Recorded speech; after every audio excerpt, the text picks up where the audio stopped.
ने अधिसूचित क्षेत्र घोषित किया है। इन क्षेत्रों के बाहर कोई भी किसान अफीम की खेती नहीं कर सकेगा। सरकार का लक्ष्य अवैध खेती को रोकना और उत्पादन कर कड़ा नियंत्रण रखना है। नशा मुक्त भारत। पीएम मोदी के 75वें जन्मदिन पर राजस्थान में 5 जगह नमो युवा रन। भाजपा युवा मोर्चा प्रधानमंत्री नरेंद्र मोदी के 75वें जन्मदिन पर देश भर में 75 जगह नशा मुक्त भारत के तहत नमो युवा रन करेगा। जयपुर, जोधपुर, उदयपुर, कोटा और अलवर में एक ही दिन एक ही समय नमो युवा रन होगी। भाजपा प्रदेश कार्यालय में मोर्चा प्रदेश अध्यक्ष अंकित गुर्जर केची के नेतृत्व में शुक्रवार को बैठक में नशा मुक्त भारत अभियान की रूपरेखा पर चर्चा की गई। भाजपा प्रदेश अध्यक्ष अंकित गुर्जर ने बताया कि नमो युवा रन में 10 लाख युवाओं के भाग लेने का अनुमान है, जो देश के इतिहास की सर्वाधिक भागीदारी वाली दौड़ होगी। नशा मुक्त भारत संकल्प के लिए एक साथ दौड़ शुरू होगी। जयपुर शहर युवा मोर्चा ने 21 सितंबर को दौड़ रखी है। कांस्टेबल के 10,000 पदों पर भर्ती, पहली बार 33% पद महिलाओं के लिए। राजस्थान पुलिस ने कांस्टेबल के 10,000 पदों पर भर्ती के लिए 13 और 14 सितंबर को प्रदेश के 21 जिलों में बने करीब 1300 परीक्षा केंद्रों पर 5,24,000 अभ्यर्थी परीक्षा देंगे। इस भर्ती में पहली बार 33% पद महिलाओं के लिए आरक्षित किए गए हैं। पेपर लीक, डमी अभ्यर्थी बिठाकर परीक्षा दिलवाने और ब्लूटूथ से नकल जैसी धांधली रोकने के लिए सुरक्षा और जांच के कड़े इंतजाम किए गए हैं। परीक्षा केंद्रों पर AI कैमरों से पेपर पर निगरानी रखी जाएगी। जहां तय 5 लोगों के अतिरिक्त कोई अन्य व्यक्ति पहुंचने पर तुरंत कंट्रोल रूम को अलर्ट मिल जाएगा। भर्ती और पदोन्नति बोर्ड के ADG विपिन कुमार पांडे और SOG ATS के ADG VK सिंह ने शुक्रवार शाम को पुलिस मुख्यालय में प्रेस वार्ता कर यह जानकारी दी। राजस्थान में इलेक्शन कमीशन ने शुरू किया SIR। कांग्रेस 52,000 बूथों पर नियुक्त करेगी BLA।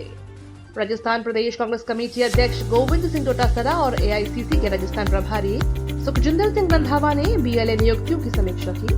जिन विधानसभा क्षेत्रों में BLA की नियुक्ति शेष है, वहां के विधायक, प्रत्याशी और प्रभारियों से प्रगति रिपोर्ट लेकर 7 दिन में कार्य पूरा करने के निर्देश दिए गए। बैठक में नेता प्रतिपक्ष टीकाराम जूली, AICC सचिव व सह प्रभारी चिरंजीव राव और ऋत्विक मकवाना भी मौजूद रहे। प्रदेश अध्यक्ष डोटासरा ने कहा कि कांग्रेस ने प्रदेश में भाजपा से अधिक BLA नियुक्त कर लिए हैं और अगले 7 दिन में सभी 52,000 बूथों पर नियुक्तियां पूरी कर ली जाएंगी। उन्होंने बताया कि वोट चोर गद्दी छोड़ हस्ताक्षर अभियान को लेकर जिला और विधानसभा स्तर पर प्रभावी नियुक्त किए गए हैं। अजमेर में 11 करोड़ के 7 वंडर्स पार्क पर चला बुलडोजर। अजमेर में 7 वंडर्स पार्क को हटाने की प्रक्रिया शुरू हो चुकी है। अजमेर में शुक्रवार को आना सागर झील के पास स्थित 7 वंडर्स पार्क में नगर निगम ने तोड़फोड़ शुरू कर दी। इस इलाके में प्रशासनिक टीमें और JCB मशीनों ने विश्व प्रसिद्ध स्मारकों को प्रतिलिपियों को तोड़ना शुरू कर दिया है। यह park Ajmer smart city project के तहत बनाया गया था, जिसका उद्घाटन राजस्थान के तत्कालीन मुख्यमंत्री अशोक गहलोत ने 2022 में किया था। इसके निर्माण पर 11 करोड़ रुपए की लागत से आग, तूफान, ओलावृष्टि और चक्रवात जैसी आपदाओं से हुए नुकसान पर मुआवजा दिया जाएगा।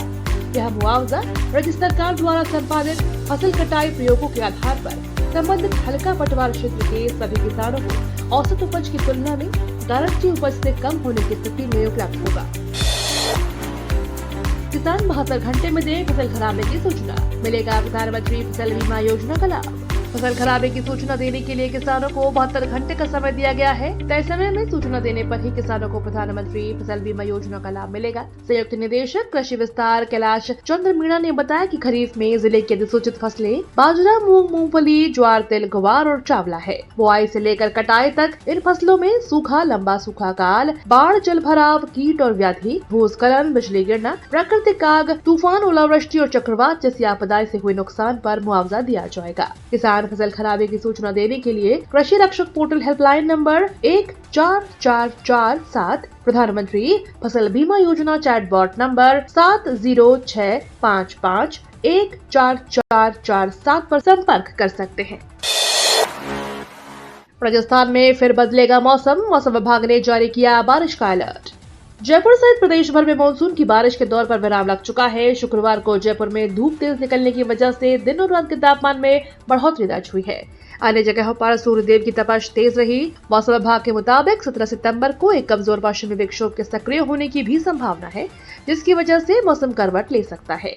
मौसम विभाग ने 2 सप्ताह का पूर्वानुमान जारी किया है, जिसके तहत प्रथम सप्ताह यानी 12 से 18 सितंबर तक राज्य के अधिकांश भागों में आगामी दिनों में पश्चिमी हवाएं प्रभावित होने और बारिश की गतिविधियों में कमी जारी रहेगी। साथ ही तापमान में 2 से 3 डिग्री बढ़ोतरी होने की प्रबल संभावना है। चंकी पांडे होस्ट करेंगे 13वां राजस्थान फिल्म फेस्टिवल। 20 सितंबर को जयपुर के दीप स्मृति ऑडिटोरियम में 13वां राजस्थान फिल्म फेस्टिवल आयोजित होगा। इस बार होस्टिंग का जिम्मा चंकी पांडे, सुमित व्यास और डेजी शाह संभालेंगे। कार्यक्रम में रजा मुराद और दिलीप सेन को लाइफ टाइम अचीवमेंट अवार्ड से सम्मानित किया जाएगा। जयपुर एक बार फिर सिनेमा प्रेमियों के लिए आकर्षण का केंद्र बनने जा रहा है। 20 सितंबर को मानसरोवर स्थित दीप स्मृति ऑडिटोरियम में राजस्थान फिल्म फेस्टिवल का 13वां संस्करण आयोजित किया जाएगा। बच्चों को खाकी से जोड़ने से राजस्थान की पुलिस की अनूठी पहल। सद्भावना अभियान में गोद लिए स्कूल। राजस्थान पुलिस ने एक अनूठा अभियान शुरू किया है। बच्चों के मन से पुलिस का डर निकालकर उनमें भरोसा जगाने का और समाज में सद्भावना फैलाने के उद्देश्य से प्रतापगढ़ पुलिस ने सद्भावना अभियान की शुरुआत की है। इस अभियान के तहत जिले में हर थाना प्रभारी ने एक राज्य के स्कूल को गोद लिया है, जहां वे बच्चों के साथ सीधे संवाद कर पुलिस और बच्चों के बीच विश्वास और सहयोग का पुल बनाएंगे। इस पहल के तहत 18 वर्ष से कम उम्र के छात्रों को यह सिखाया जाएगा कि बेझिझक पुलिस की मदद कैसे ले सकते हैं और किसी भी अपराध या समस्या की जानकारी कैसे दे सकते हैं। महीने में एक बार छात्र पुलिस स्टेशन का दौरा करेंगे, जहां उन्हें थाना परिसर, महिला डेस्क, साइबर डेस्क आदि के बारे में बताया जाएगा। बीएलए नियुक्त करने में पिछड़े कांग्रेस के 30 से ज्यादा नेता, 3 राष्ट्रीय सचिवों की भी स्टेटस रिपोर्ट जांची रंधावा, डोटासरा, जूली ने। भले ही राजस्थान में विधानसभा चुनाव अभी दूर हो, लेकिन कांग्रेस पार्टी ने अभी से विधायकों और विधायक प्रत्याशियों को बूथ लेवल एजेंट की नियुक्ति नहीं करने के मामले में खींचना शुरू कर दिया है। राजस्थान कांग्रेस ने प्रदेश प्रभारी सुखजिंदर सिंह रंधावा ने पीसीसी के वॉर रूम में जनप्रतिनिधियों की क्लास लगाई। उन्होंने अपने क्षेत्र में बीएलए की नियुक्ति नहीं की है। मीटिंग में रंधावा के साथ पीसीसी चीफ गोविंद डोटासरा और नेता प्रतिपक्ष टीकाराम जूली ने भी बूथ लेवल एजेंट नियुक्ति के काम में रफ्तार लाने के लिए नेताओं से कहा। इस लिस्ट में एआईसीसी के 3 सचिव भी शामिल हैं, जिसमें दानिश अबरार, धीरज गुर्जर और दिव्या मदेरणा भी शामिल है। सीपी राधाकृष्णन के शपथ ग्रहण में दिखे जगदीप धनखड़, इस्तीफे के बाद पहली बार तस्वीर आई सामने। सीपी राधाकृष्णन ने भारत के 15वें उपराष्ट्रपति के रूप में शपथ ली। राष्ट्रपति भवन में आयोजित कार्यक्रम में राष्ट्रपति द्रौपदी मुर्मू ने सीपी राधाकृष्णन को पद और गोपनीयता की शपथ दिलाई। इस मौके पर पीएम मोदी, गृह मंत्री अमित शाह, रक्षा मंत्री राजनाथ सिंह समेत बीजेपी के कई बड़े नेता भी मौजूद रहे। इस्तीफा देने के बाद पहली बार पूर्व उपराष्ट्रपति जगदीप धनखड़ भी नजर आए। उनके साथ पहली कतार में 2 अन्य पूर्व उपराष्ट्रपति वेंकैया नायडू और हामिद अंसारी भी बैठे थे। राष्ट्रपति भवन में शपथ ग्रहण समारोह की शुरुआत राष्ट्रगान के साथ हुई। इसके बाद राष्ट्रपति द्रौपदी मुर्मू के आदेश पर चुनाव आयोग से प्राप्त उपराष्ट्रपति के निर्वाचन का प्रमाण पढ़ा गया। फिर राष्ट्रपति ने सीपी राधाकृष्णन को उपराष्ट्रपति पद की शपथ दिलाई। राजस्थान डोमेस्टिक ट्रैवल मार्ट, दिया कुमारी बोली, नंबर 1 डेस्टिनेशन बनाना है, जल्द शुरू होगा पर्यटन ऐप। राजस्थान की डिप्टी सीएम दिया कुमारी ने शुक्रवार देर शाम को राजस्थान डोमेस्टिक ट्रैवल मार्ट का उद्घाटन किया। दिया कुमारी ने कहा कि पर्यटन की दृष्टि से राजस्थान को दुनिया का नंबर 1 डेस्टिनेशन बनाना है। जल्द ही पर्यटन विभाग की ओर से पर्यटन ऐप शुरू किया जाएगा।